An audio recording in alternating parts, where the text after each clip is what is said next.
продукти, произведени на територията на Елхово Болярово.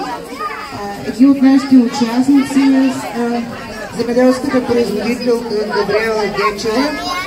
Те имат малко земеделско стопанство от близо 23 000 квадратни. Приспособява и при по-неблагоприятни почвено-климатични условия. Голяма част от градините са разположени в планинската част на страната и необлагодетелствани райони, където дълги години е била една от земеделските култури, осигуряващи поминък на населението.